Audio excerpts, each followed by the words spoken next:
Hello मेरे प्यारे बच्चों। तो कैसे हैं आप लोग? आई होप कि आप सभी बढ़िया होंगे और फिजिक्स का पूरा मजा ले रहे होंगे। सो बच्चों, आज हम आपके लिए लाए हैं ऑसिलेशन चैप्टर का एक और टॉपिक, कॉम्बिनेशन ऑफ स्प्रिंग्स।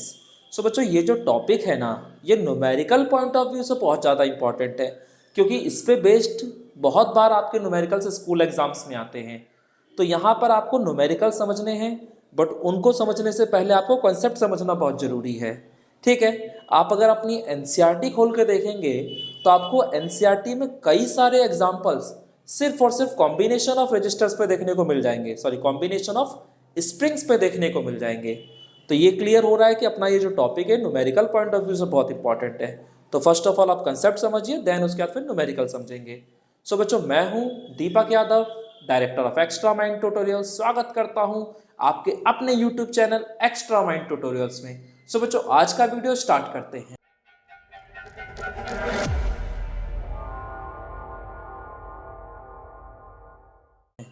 तो आज के वीडियो में बेसिकली हम कॉम्बिनेशन ऑफ स्प्रिंग्स देखने वाले हैं। अब आपको पता है स्प्रिंग्स को हम दो तरह से कनेक्ट कर सकते हैं, या तो सीरीज में कर लो या तो पैरेलल में कर लो। तो पहले हम जो देखेंगे वो है पैरेलल कॉम्बिनेशन ऑफ स्प्रिंग्स, यानी स्प्रिंग्स को पैरेलली कनेक्ट करना है। तो आप देख पा रहे हैं यहाँ पे दो स्प्रिंग्स हैं, इनको मैंने पैरेलली कनेक्ट कर दिया एक ब्लॉक से जिसका मास स्मॉल m है। और क्योंकि ये दोनों स्प्रिंग्स अलग अलग हैं, इसलिए दोनों का स्प्रिंग कांस्टेंट भी अलग अलग है। ठीक है, तो एक का स्प्रिंग कांस्टेंट K1 मान लिया, दूसरे का K2 मान लिया। अब अगर मैं इस ब्लॉक को यहां से खींच के मान लो यहां लेके चला जाता हूं, यानी जो मेरा डिस्प्लेसमेंट हो रहा है वो इधर की तरफ हो रहा है। तो सोचो कि अगर मैं इस ब्लॉक को यहाँ 5 सेंटीमीटर आगे खींच के लेकर जाऊंगा, तो ये जो मेरी दोनों स्प्रिंग्स हैं इनमें भी तो डिस्प्लेसमेंट 5 सेंटीमीटर का ही आएगा। यानी कहने का मतलब ये है कि दोनों स्प्रिंग्स में जो डिस्प्लेसमेंट होता है वो हमेशा उतना ही होगा जितना आप इस ब्लॉक को आगे खींचेंगे। ठीक है, अब सोचो अगर इस ब्लॉक को आपने आगे की तरफ खींचा है तो इन दोनों ही स्प्रिंग्स में जो रीस्टोरिंग फोर्स डेवलप होगा वो इधर ही की तरफ होगा। ठीक है, इसमें भी रीस्टोरिंग फोर्स इधर आएगा और इसमें भी रीस्टोरिंग फोर्स इधर आएगा।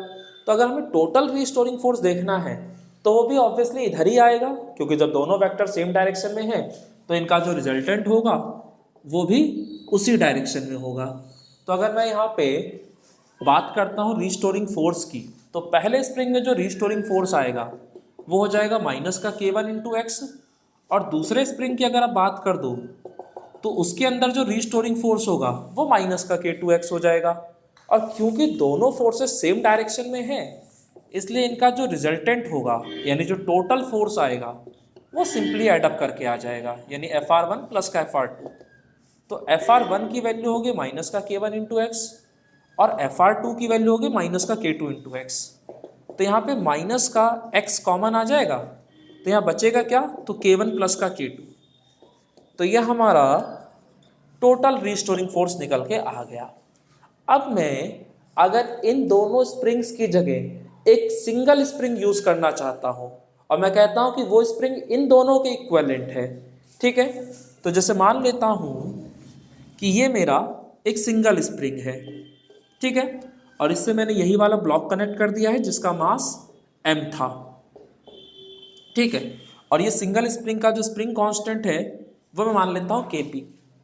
अब आप सोचोगे कि सर ये जो स्प्रिंग है वो इन दोनों के इक्विवेलेंट है, कैसे पता चलेगा? तो सिंपल सी कहानी है, जो इनपुट आपने यहाँ दिया अगर वही इनपुट आप यहाँ दे रहे हो और जो आउटपुट आपको यहाँ मिला अगर वही आउटपुट यहाँ भी मिल जाए तो समझ जाना कि ये जो है वो इन दोनों का इक्विवेलेंट है। अब जैसे अगर पूछो कि यहाँ आपने क्या किया था, तो आप एक बार सोचो कि आपने किया क्या था यहाँ पे। तो भाई यहाँ पे आपने इस स्प्रिंग को खींचा ही तो था। तो अगर आप इस स्प्रिंग को इधर खींच रहे थे तो उससे क्या हुआ था, इसके अंदर रीस्टोरिंग फोर्स डेवलप हुआ था।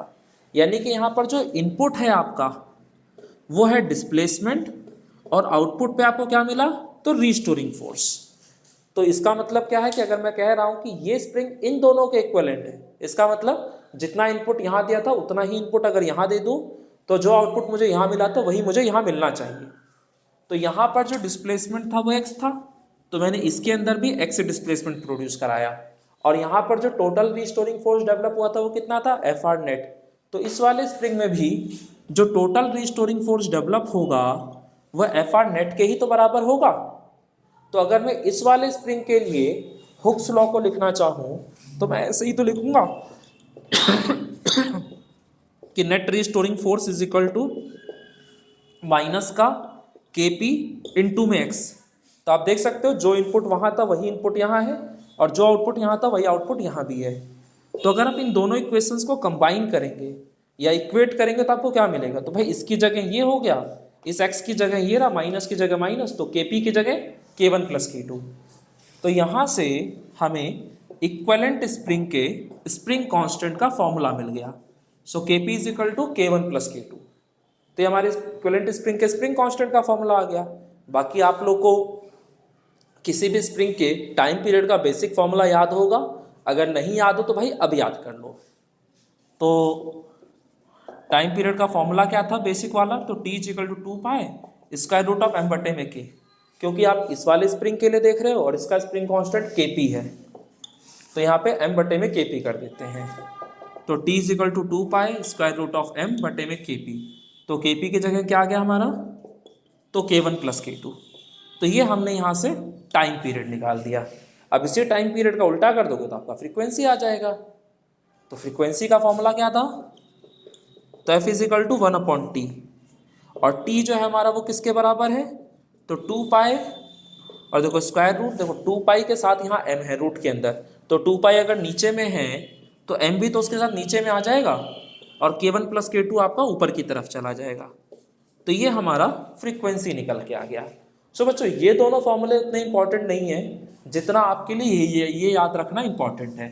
तो आप ये याद रखिए कि इक्विवेलेंट स्प्रिंग के स्प्रिंग कांस्टेंट का फॉर्मूला पैरेलल कॉम्बिनेशन में k1 प्लस k2 होता है, और टाइम पीरियड का जो बेसिक फॉर्मूला होता है वो होता है 2 pi square root of m बटे में k। अगर आपको ये दोनों फॉर्मूले हैं तो ये तो अपने आप बन जाएगा। तो इन दोनों पे फोकस कीजिए। तो ये जो मैंने आपको लिखवाई है सब कुछ आप अपनी कॉपी में नोट डाउन करें, वीडियो को पॉज करके, देन उसके बाद हम आगे बढ़ते हैं। तो फर्स्ट ऑफ ऑल आप इसे नोट डाउन कर लो बच्चों। तो अब हम बात कर रहे हैं बच्चों सीरीज कॉम्बिनेशन ऑफ स्प्रिंग्स की। तो सीरीज कॉम्बिनेशन ऑफ स्प्रिंग्स में क्या है कि सिंपली आपने दो स्प्रिंग्स को सीरीज में कनेक्ट कर दिया है, ठीक है। अब आप सोचो कि अगर आप इस ब्लॉक को यहाँ से 5 सेंटीमीटर आगे खींच के ले जाओगे, तो जब इस ब्लॉक को आप आगे की तरफ खींचोगे तो ये दोनों स्प्रिंग्स भी खींचेंगी, लेकिन इन दोनों के अंदर जो डिस्प्लेसमेंट प्रोड्यूस होगा वो अलग अलग होगा। क्यों? क्योंकि सीधी सी बात है, इनमें से एक स्प्रिंग टाइट होगी और एक स्प्रिंग थोड़ी सॉफ्ट होगी।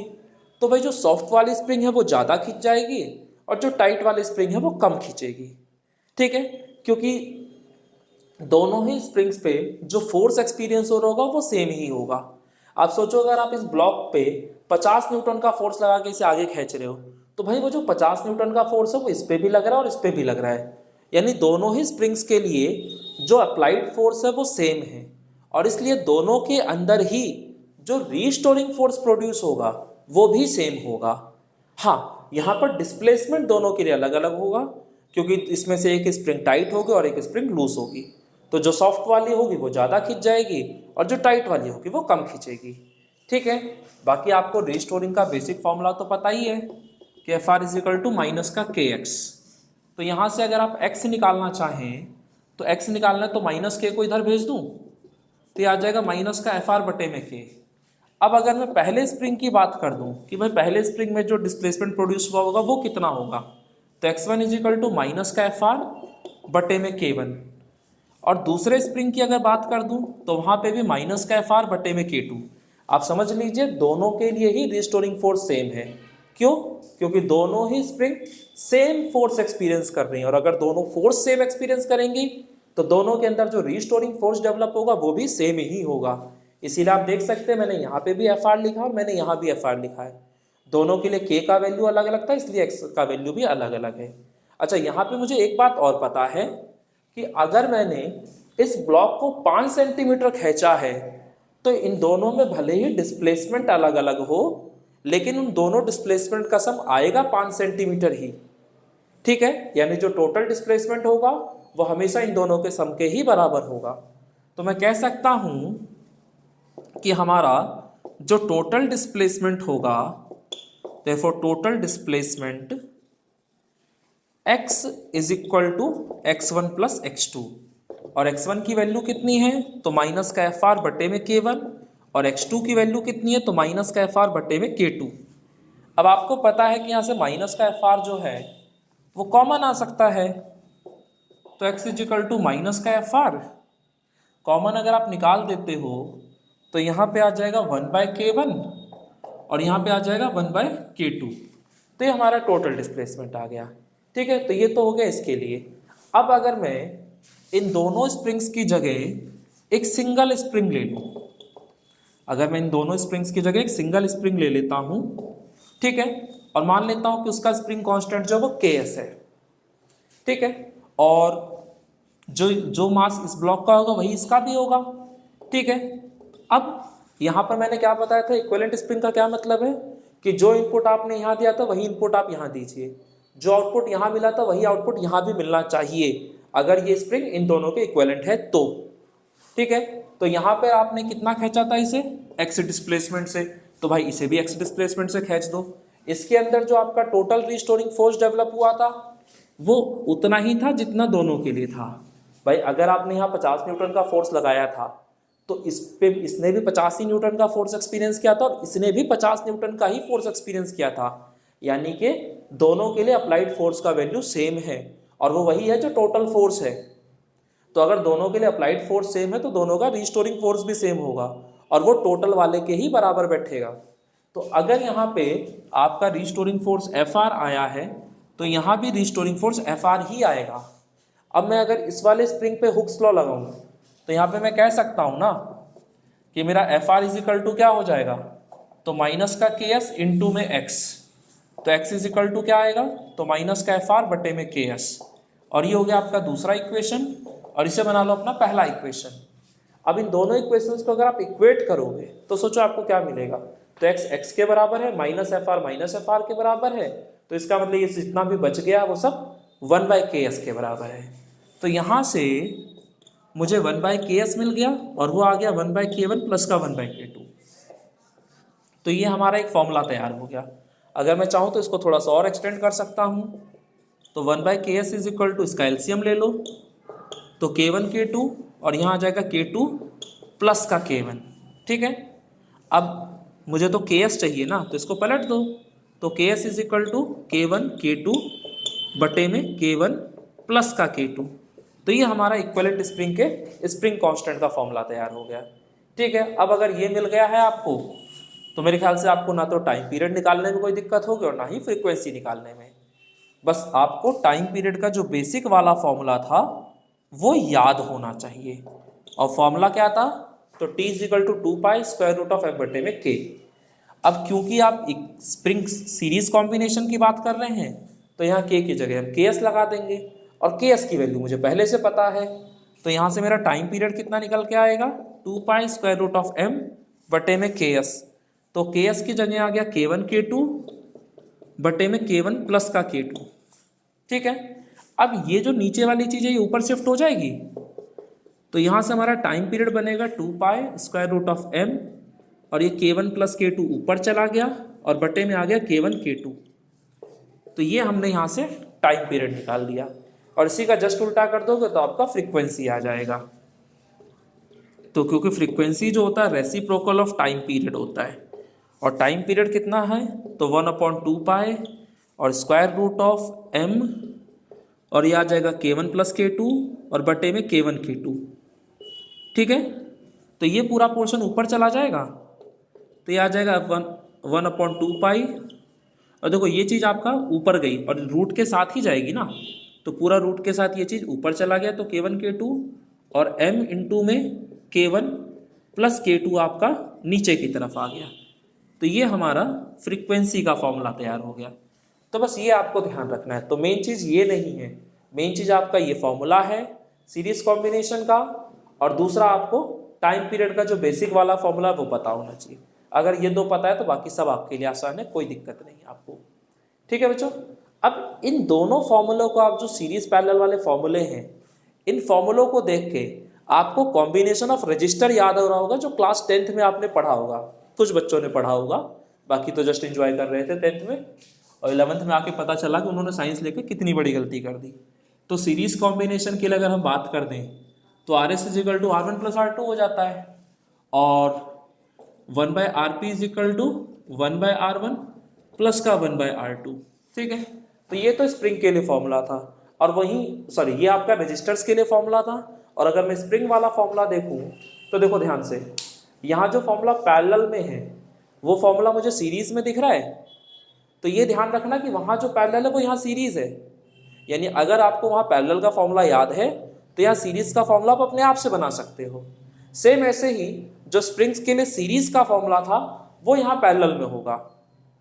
ठीक है, तो स्प्रिंग्स के लिए सीरीज का फॉर्मूला ये है, और पैरेलल वाला फॉर्मूला क्या था स्प्रिंग्स के लिए, तो वो था Kp = K1 प्लस का K2, जो कि रजिस्टर के सीरीज वाले फॉर्मूले से मैच कर रहा है। ठीक है बच्चों, तो इस तरह से चीजों को आप याद रख सकते हो। तो अभी फिलहाल हमने आज की वीडियो में सिर्फ और सिर्फ कंसेप्ट को सीखा है कि भाई सीरीज पैरेलल के कॉम्बिनेशन में क्या हमें चीजें ध्यान रखनी है और कैसे हमें इसके फॉर्मूले डराइव करने हैं। ठीक है, अभी हमने इस पे बेस्ड न्यूमेरिकल्स नहीं कवर किए हैं, तो न्यूमेरिकल्स को हम लोग नेक्स्ट वीडियो में कवर करेंगे। तब तक आप अपने कंसेप्ट्स को रिवाइज कर लीजिए, और आपके लिए अगर खुद से पॉसिबल है तो खुद से न्यूमेरिकल्स कीजिए। एनसीईआरटी के जितने भी एग्जाम्पल सारे कम से कम कवर कर लीजिए, और इसी से आपको बेनिफिट होगा। सो बच्चों, आप लोग जब वीडियोस देखते हैं और आपको वीडियोस अच्छी लगती है तो भाई सब्सक्राइब भी कर लिया करो चैनल को, क्योंकि जनरली ये देखा जाता है कि बच्चे जस्ट वीडियो देख रहे हैं और मूव कर जा रहे हैं, सब्सक्राइब नहीं कर रहे हैं चैनल को। तो भाई सब्सक्राइब करो, आपकी जेब से 1 रुपया नहीं जाने वाला। हाँ, हमें थोड़ा सा मोटिवेशन जरूर मिल जाएगा, और यही हमारा इंटरेस्ट है, इससे ज़्यादा हमें चाहिए भी कुछ नहीं। ठीक है, सो बच्चों चैनल के साथ जुड़े रहिए, क्योंकि यहाँ पर आपको फिलहाल CBSE और सिर्फ CBSE पढ़ाया जाएगा, यानी कोई नीट नहीं, कोई जेई नहीं। ठीक है, तो इस चीज़ का ध्यान रखते हुए चैनल को सब्सक्राइब करो और जस्ट एंजॉय करो अपनी ज़िंदगी को। ठीक है बच्चों, तो आज के वीडियो में इतना ही, बाकी नेक्स्ट वीडियो में मैं इस पे बेस्ड न्यूमेरिकल्स कराऊंगा आपको। ठीक है, तब तक के लिए अपना ध्यान रखिए और बढ़िया से फिजिक्स को पढ़ते रहिए।